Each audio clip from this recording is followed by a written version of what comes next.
बिस्मिल्लाहिर्रहमानिर्रहीम।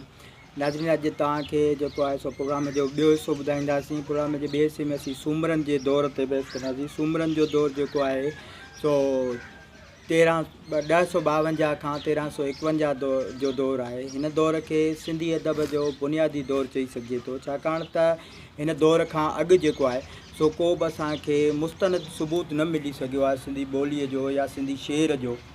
हिन दौर खे अवाइली दौर चई सघिजे थो। इन दौर में रुमानवी दास्तान मशहूरु थिया।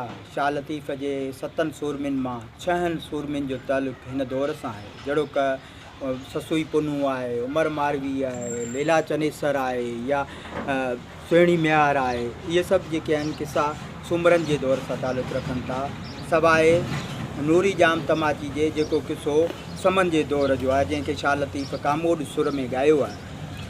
हिन दौर में जेको आहे सो गाहनि जो रवाजु मिले थो। गाह जेका हिकिड़ो अवाइली वाक़ियाती शेर आहे ऐं उन में जेको आहे सो तमामु बुनियादी 2 सीटुनि जा शेर मिलिया आहिनि।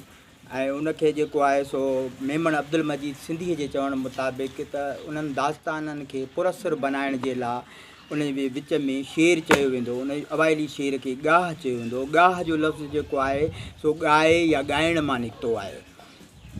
उन में तमामु घणियूं गाऊं मिलियूं आहिनि। ऐं उनखां सवाइ सूमरनि जे दौर में रज़मिया शाइरी जो बि ज़िक्र मिले थो। रज़मिया शाइरी मुख़्तलिफ़ आलमनि जो ख़्यालु आहे त दुनिया जो अदब जेको आहे सो रज़मिया शाइरी खां ई शुरू थींदो आहे। ऐं रज़मिया शाइरीअ में शाइर जेको आहे जंगियुनि जे दौरान बहादुरी ऐं बुज़दिली जो बयानु कंदो आहे। उनखां सवाइ सूमरनि जी जंग जेका चनेसर ऐं दोदे जे विच में विड़ी वई, उहा जेका आहे 1313 ईस्वीअ में विड़ी वई। उन जूं बि केतिरियूं गाहूं मिलनि थियूं। ऐं उन गाह जे हवाले सां बुनियादी शाइर जेको आहे भागू भान जो नालो मिले थो, जेको सूमरनि जो ख़ासि शाइर हो। ऐं सूमरनि जी जॾहिं लड़ाई लॻी त जेको आहे सो सूमरियूं वठी अबड़े समय वटि साम वटि पवण लाइ वठी वियो ऐं उते ई गाह चई वई, बाटे बाटे ॾींहड़ा गुज़ारियो भूंगर राय सां, मर्दनि अची मामड़ो विधो पग मथे। उनखां पोइ जेको आहे सो ईअं गाहुनि जो सिलसिलो हलंदो रहियो। उनखां पोइ सूमरनि जी इन जंग मुतलिक़ जेको ॻाए वॼाए भागू भान ई इन जंग खे मशहूरु कयो। जॾहिं पग ते मसइलो आयो त हिकिड़े शाइर चयो त चनेसर खे उहो मिलणी हुई पग, छाकाणि त चनेसर वॾो हो। चनेसर खे जेको आहे चयो पंहिंजे भान चयो त बाबा वे तोखे पग ॿधायूं था। तॾहिं चयो चनेसर त भई आउं पंहिंजी माउ खां पुछी अचां। जॾहिं हू माउ खां पुछणु वियो तॾहिं पुठियां जेको आहे सो दोदे खे पग ॿधाई वई ऐं हू वापसि आयो त हुन ॾिठो त दोदे खे जेको आहे सो पग ॿधाए छॾी आहिनि। ऐं दोदे खे चयईं त मूंखे जेको आहे सो तख़्त ॾे ऐं ताज ॾे। तॾहिं दोदे पंहिंजे वज़ीरनि खां मशवरो कयो। वज़ीरनि चयो त दोदा पंहिंजे पीउ खां पोइ जेको आहे सो पगूं कोन ॾिबियूं आहिनि, घुरबा जेके आहिनि सिर्फ़ु ॾांद आहिनि, उहे ई ॾेई सघिबो आहे, बाक़ी पग कंहिंखे घुरे कोन ॾिबी आहे। उन खां ते जेको आहे सो चनेसर कावड़ जी रवानो थियो। ऐं उनखां पोइ ॿी गाऊं मिलनि थियूं जेके से उनजी चनेसर जी जेका घरवारी आहे उहा पंहिंजी चाची खे चए थी, चाची मुंहिंजे कांध खे चुनी चिटाए ॾे, अॻे हुयूंसीं 2 ॼणियूं हाणे टिली थियूंसीं 3। इन ते जेको आहे सो चनेसर नाराज़ थिए थो, नाराज़ थी ॿाहिरि अचे थो ऐं कसम खणे थो त दोदे खां जेको आहे सो आउं बदिलो वठंदुसि। ऐं दोदे खे चए थो त मूंखे तख़्त ॾे, जेकॾहिं नथो ॾीं त आउं अलाउद्दीन वटि वेंदुसि ऐं लश्कर वठी ईंदुसि ऐं तोते हमलो कंदुसि। उनखां पोइ जेको आहे सो चनेसर जेको आहे सो अलाउद्दीन वटि पहुचे थो। अलाउद्दीन खे चए थो त भई जेको आहे सो मूं जेके सूमरियूं बचियूं असांजूं औरतूं हुयूं उहे तो वटि ते आंदियूं, पर जेको आहे सो दोदे उनजी मना करे छॾी। उनखां पोइ अलाउद्दीन ॾाढो कावड़ियो ऐं अलाउद्दीन पंहिंजे सुपर सालार ज़फ़र अली ख़ान खे जेको आहे सो सिंध ते हमिलो करण लाइ मोकिलियो।